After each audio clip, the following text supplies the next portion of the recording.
नमस्कार. आज आपण अशा एका विषयावर बोलणार आहोत ज्याचं नाव काढलं तरी अनेकांच्या मनात धडकी भरते, कॅन्सर. पण घाबरू नका. आजच्या या सविस्तर सादरीकरणात आपण एकदम सोप्या भाषेत समजून घेणार आहोत की शरीरात नक्की काय घडतं आणि त्याहूनही महत्त्वाचं म्हणजे यापासून स्वतःचा बचाव करण्यासाठी आपण कोणते ठोस उपाय करू शकतो. वेळ न दवडता थेट मुद्द्याला सुरुवात करूया एका प्रसिद्ध उदाहरणाने. ट्वीन या सिनेमातला तो गाजलेला संवाद आठवतोय? गुप्ता अंकलना कॅन्सर झाला. त्यांनी कधी दारू प्याली नाही, कधी सिगरेट ओढली नाही, तरीही त्यांना कॅन्सर झाला. त्यांनी किमान दारू तरी पिऊन पाहायला हवी होती. हा संवाद ऐकायला गमतीशीर वाटतो खरा, पण तो एका मोठ्या वास्तवाकडे आपलं लक्ष वेधून घेतो.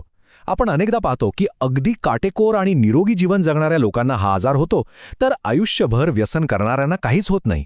बरं, विचार करण्यासारखी गोष्ट आहे ना? कोणतीही चुकीची सवय नसताना एखाद्याला कॅन्सर कसा काय होऊ शकतो? या प्रश्नाचं उत्तर आपल्याला वरवरच्या गोष्टींमध्ये मिळणार नाही. हे गूढ उकळण्यासाठी आपल्याला मानवी शरीराच्या एकदम आत पेशींच्या त्या सूक्ष्म जगात डोकावून पाहावं लागेल.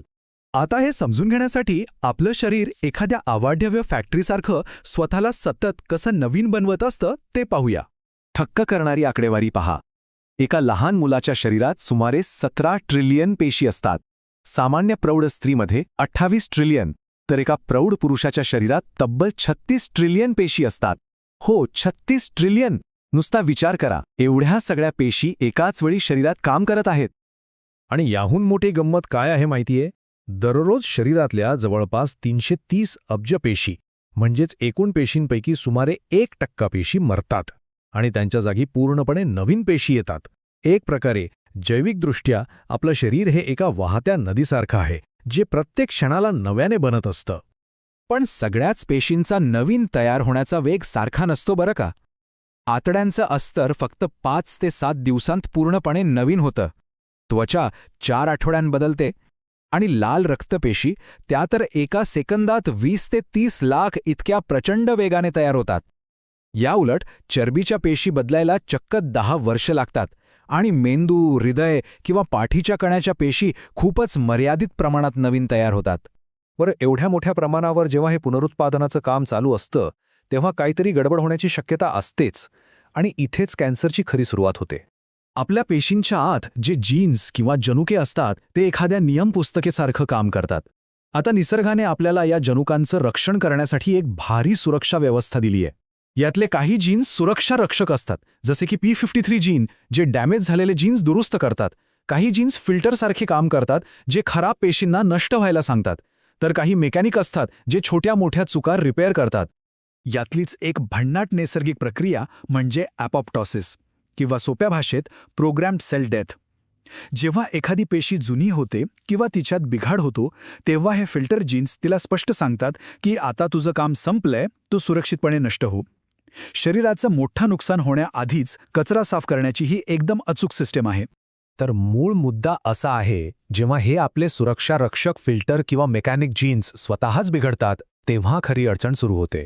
कुणीही रोखणारं नसल्यामुळे या बदल झालेल्या किंवा म्युटेट झालेल्या पेशी वेडेवाकडे आणि अनियंत्रितपणे वाढू लागतात. त्या थांबतच नाहीत आणि हळूहळू शरीरात इतरत्र पसरायला लागतात, आणि या जीवघेण्या परिस्थितीला आपण कॅन्सर म्हणतो.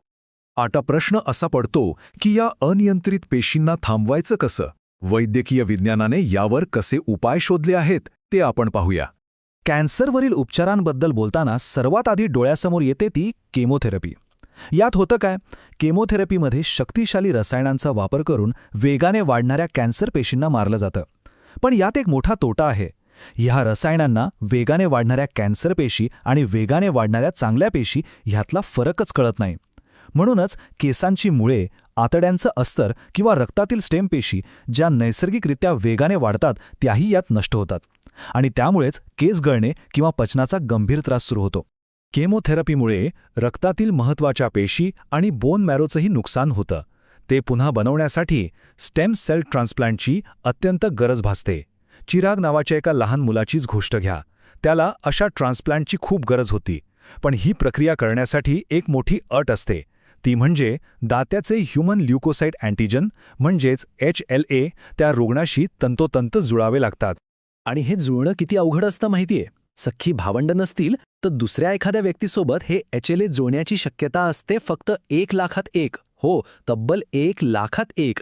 ही आकडेवारीच सांगते की जगभरात जास्तीत जास्त लोकांनी स्टेम सेल दात्यांच्या यादीत आपली नोंदणी करणं ही किती मोठी आणि जीवनदायी गरज आहे. DKMS सारख्या जागतिक रजिस्ट्रीमध्ये नाव नोंदवणं खरं तर एकदम साधी आणि सोपी प्रक्रिया आहे. यात फक्त 4 पायऱ्या आहेत.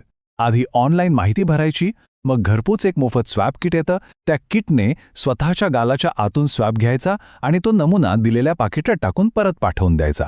बस, रोमन नावाच्या एका व्यक्तीने असंच केलं होतं आणि योगायोगाने त्याचे HLA चिरागशी जुळले आणि एका साध्या कृतीने चिरागचे प्राण वाचले. हे झाले उपचारांचे मार्ग. पण मुळात हे सगळं टाळता येऊ शकतं का?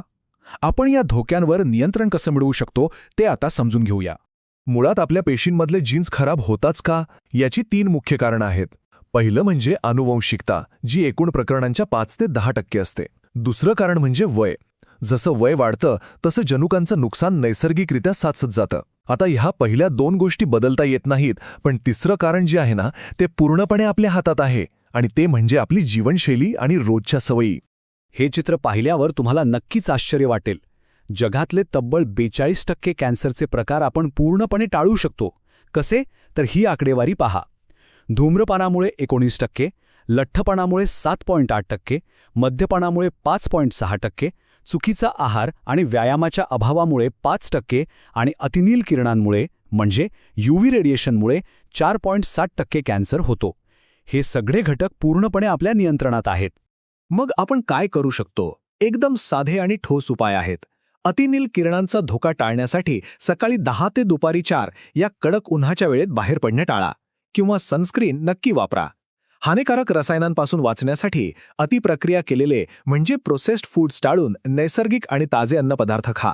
आणि सगळ्यात महत्त्वाचं म्हणजे HPV किंवा हिपोटायटिस सारख्या विषाणूंमुळेही कॅन्सरचा धोका असतो. त्यामुळे वैद्यकीय सल्ल्यानुसार योग्य ती लस नक्की टोचून घ्या. तर आपण आज काय शिकलो? 42% कॅन्सरचे धोके आपण स्वतः रोखू शकतो. मग विचार करा, आपल्या शरीरात अविरतपणे काम करणाऱ्या त्या 36 ट्रिलियन पेशींना सुरक्षित ठेवण्यासाठी आजपासून असा कोणता एक छोटासा पण महत्त्वाचा बदल आपण आपल्या रोजच्या सवयींमध्ये करू शकतो? या एका प्रश्नावर नक्की विचार करा, कारण हा बदल एका संपूर्ण आरोग्यदायी भविष्याची पायाभरणी करू शकतो. हे सविस्तर सादरीकरण पाहिल्याबद्दल खूप खूप धन्यवाद.